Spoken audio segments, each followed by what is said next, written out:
The last area is common topics under excise and customs, which is parallelly applicable for both excise and customs. It will begin with adjudication. That is, whenever there is some problem with the return or with the assessment, then the assessing officer will serve a show cause notice to the assessee. The assessee, either in person or through a representative, can appear before the adjudicating authority. And the process of the discussion between the officer and the assessee is known as adjudication. And the end result of adjudication is adjudication order. If assessee is satisfied with the adjudication order, then the assessment is final. If the assessee is not satisfied with the adjudication order, then he can go for appeal.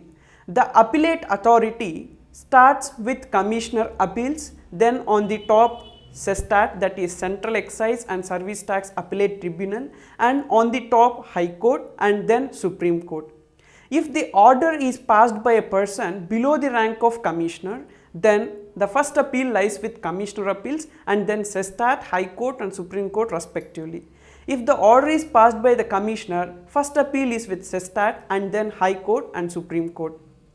So with this, the common topics will come to an end. It will begin with show cause notice, adjudication, order and appeals.